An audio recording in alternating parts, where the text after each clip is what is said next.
So it has been quite some time since the prank era of YouTube where guys like FouseyTube and OKCTV and Vitaly were making millions of dollars a year to fake pranks and quote-unquote social experiments for everyone's viewing pleasure.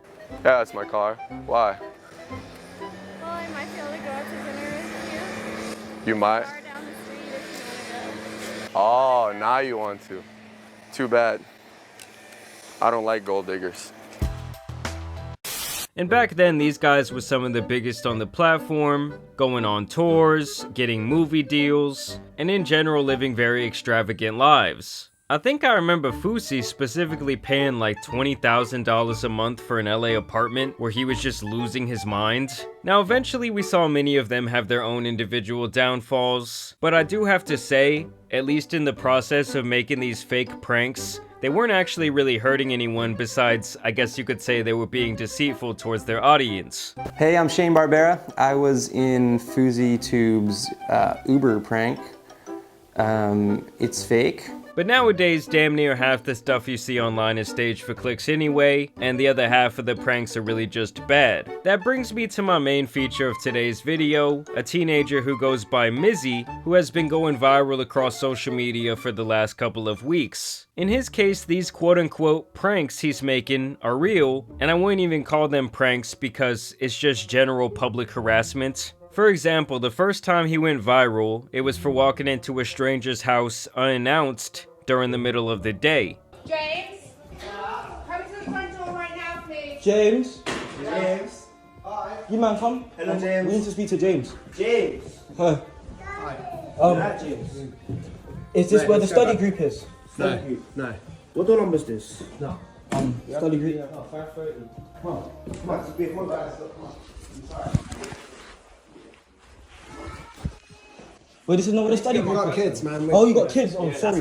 Oh, I thought this was the study group. I actually thought. Ain't this the study group? That's trespassing, brother. And his explanation for doing this was that he wanted to start a trend, which is just about the stupidest logic I've ever heard. Like, oh yes, let's start a trend of crimes. Like maybe back in the Boink Gang era that could fly, but definitely not now. Whole gang, whole lot of gang shit, you know what I'm saying? Oh, we're enough with the diamonds and in the mall, you know what I'm saying? In the mall, you know what I'm saying? Got 100K right now, you know what I'm saying? Whole lot of gang shit, you know what I'm saying? And even back then, it was always one of those things where you were not laughing with him, but you were laughing at him. Or maybe even like driving by a car wreck, you just can't look away. Now that man eventually turns his life around and gave himself to God. Other than Boink, this guy also reminds me of a man named Plain Potatoes, who rose to fame around that same era for harassing people on the street and in restaurants and various businesses. He is recording me as we speak. Wow.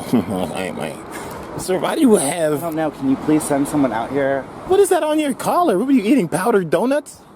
Get the fuck away from me. God damn it! Get the fuck away from me. Get a better haircut! Eventually, he also got banned from everywhere because his overall content was just influentially horrible for people. And it looks like Mizzy is going down that same route, as he was banned from YouTube and other social media after making that stupid trespassing challenge. And then he even doubled down in acting like he was stealing an elderly woman's dog. Hello. Hi. You got a nice dog? Sorry? You got a nice dog? She's lovely, she's how many dogs? Big gang, whole lot of gang. You're outside! You're outside!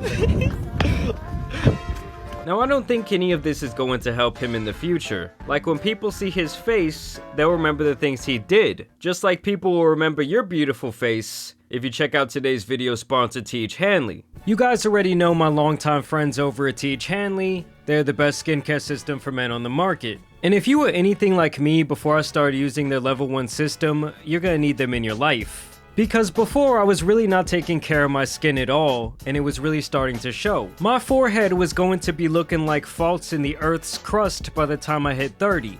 But then Teach Hanley came around and fixed all of that. The system I use consists of a daily face wash, an AM and PM moisturizer, and a face scrub that I use twice a week.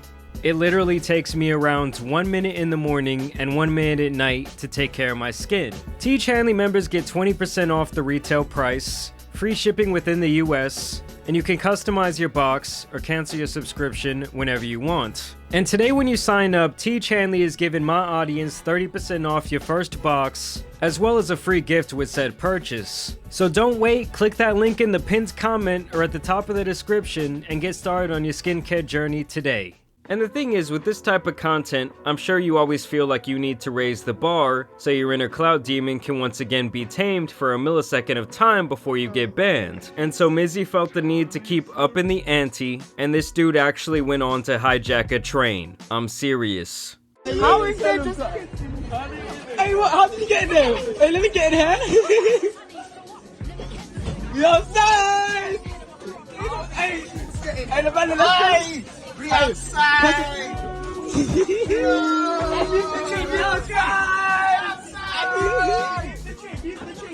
Hello, can I call the police? The people on the train!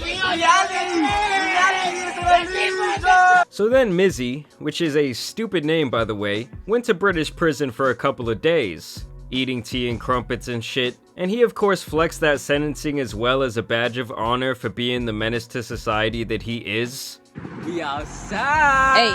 Hey.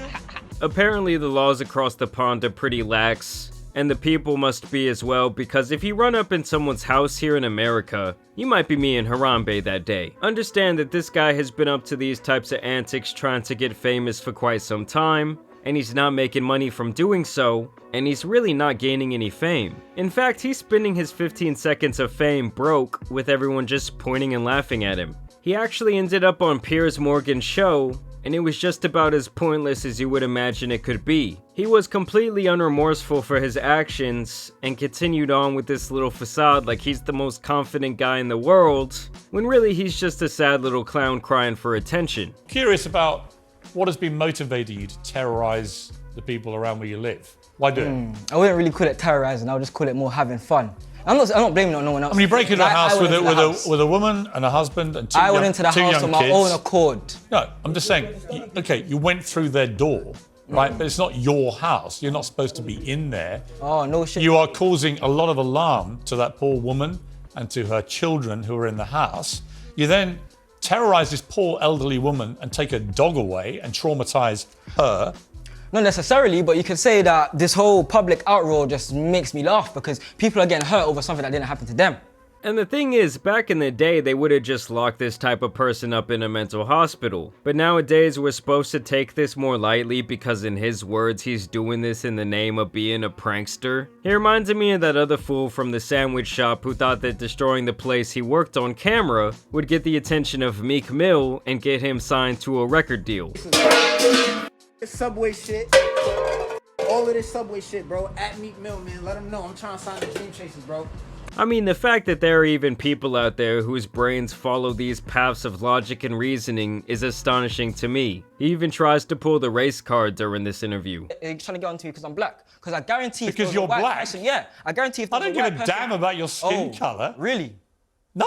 Why would I care what colour your skin is? Really? I just think you're an idiot. Oh, thank you. I think you're an idiot too. That's fine. You're perfectly entitled to. I've seen the videos. You do Obviously, think it's just really funny. At the time, I think it's funny. My fan base thinks it's funny, and it's we outside, innit? It's a movement. And this guy's story and persona will end just like these other people I showed in the video. Maybe he could have a boink situation and turn things around. But y'all let me know what you guys think about this down below. Obviously never do anything like this. I completely discourage all of this behavior. Yes, I'm talking to you, YouTube. But I do want to thank you guys for watching today's video, dropping a like and subscribing. But as you guys know, it's been your boy the Tan Superman. And these virtual streets out here need to be patrolled, so I'm out. Peace!